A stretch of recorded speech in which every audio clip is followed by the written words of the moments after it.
I'm checking out another cool piece of vintage test equipment. This time a Conar Model 230 signal tracer. This is for AF and RF signal tracing. I believe this thing was made back in the 60s. Let's take a look. So there's the unit, and there is the original manual. Copyright 1961 it says, and then here it says it's a 1972 edition. So maybe it's made in 72. I don't know. But anyway, it's cool that I have the original signal tracer manual to match the old instrument. Let's take a closer look at this guy. As you can see, it has some wear and tear, but it's complete. Alright, so I have not opened it yet. I've taken out all but 2 screws. So you'll get to see it as I see it. There is some rust on the front panel. This control is a little stiff. They all moved though. It's a good sign. Check out that probe, huh? Man, oh man, last time I saw something like that was at my doctor's office. That is one crusty looking piece of equipment, but you know what? I betcha it'll still work.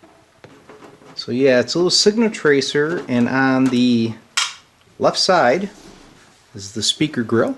Okay, so it's got a little built-in speaker. All metal case, construction. Typical 60s look to it. Alright, let's change the camera angle. My chassis pulled out, you see the magic eye tube, variable capacitor here, power transformer. And yep, there's a bottle of wine over here, 19 Crimes, good stuff. D-Lab just got off the day job, starting to do the night job, run the shop. Anyway, looks pretty clean.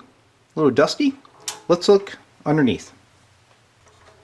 I gotta be cautious getting it out of here because I just noticed the speaker lead is connected and it's not a plug-in type. So I don't want to strain that. Anyway, we'll flip it up on its side and take a look underneath. Well, it all looks original. Looks pretty clean, really. Still has the original filter cap, and there he is back there.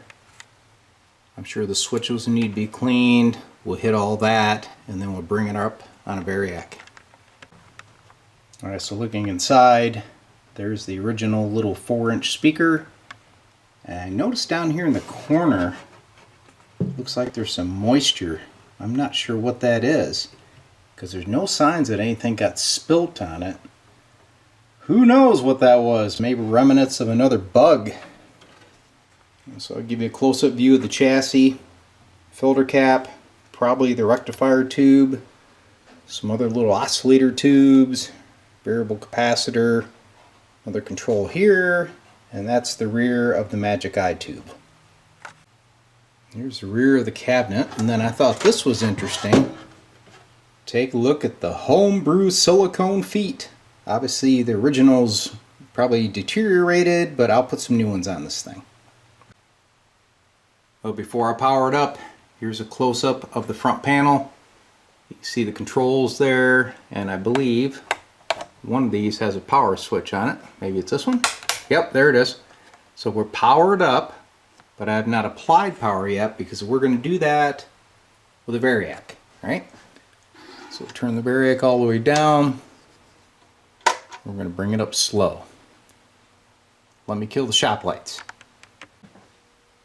Alright, lights out. Bring up the old variac. Look for signs of life, and I'm monitoring the current. Not drawing much current at all, about 1/8 of an amp. So I always watch these things to see if I see a jump in current, and then I'll flip off the variac really quick, right? Alright, take up to about 50 volts. Yep, there's 50. I'm seeing a tube filament coming on down there. Good sign. Alright, I'm up to about 75 volts. Still watching the current. Looking for smoke, and look at there. The old magic eye is on. This thing's gonna fire right up. Alright, I'm up to about 95 volts. You can see the magic eye is glowing pretty nicely. That's a good sign. It means that tube's okay. And more than likely, the power supply is too. Okay. One of these should be, oh, there it is. Look at there. Volume, now watch the eye. So I'm on AF signal tracing. There we go. I could probably send some Morse code. Whoops. Little spark gap transmitter, huh? Looks like it's working. Just need some cleanup on those controls.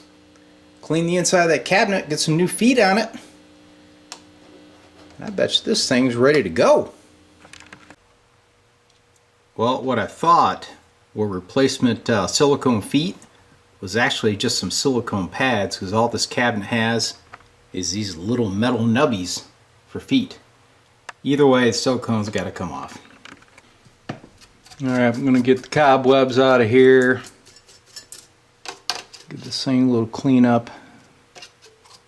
Inspect it. Hit these switches with a little bit of deoxit.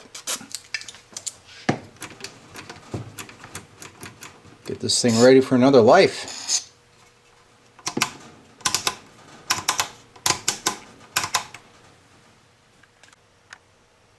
I've got the chassis and controls all cleaned. Now what I'm going to do is pop off these knobs. Throw them in some dishwashing solution to get all the grodies off of them. I don't think there's much I can do about the front panel. That surface rust is just part of the game.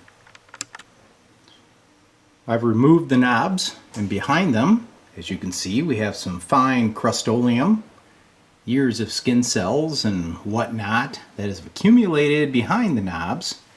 And then I thought, man, you know, two of these are not original. These two obviously are the originals. So I got looking through D-Lab's golden vault of garbage, and guess what? Two original type knobs for this instrument. What's the chances? So these will go back on, and those will go into D-Lab stock. Alright, here we go. Got the new Canabis on, cleaned her up. Switches are cleaned. I got an audio generator hooked up to it, ready to test. So we're going to inject into the Probaramus. Here we are. Let's check out the old magic eye. Yep. Working good. So you can see that this would be a pretty handy little instrument for troubleshooting your guitar amps with, maybe. Alright, well, that's a wrap on the Conar, like radar. That's what I was told by one of my subscribers. Sorry guys, you know, sometimes I just mispronounce things, especially after a couple glasses of vino. Sometimes words don't come out right. And I'm from Michigan, so I got this natural accent. It's called talking out your nose. So I'm not going to spend any more time on this instrument. This was a quick repair and checkout for that radio operator friend that I told you in the past that I was selling for. You will soon see this Conar on reverb.com, being sold by D-Lab. See ya!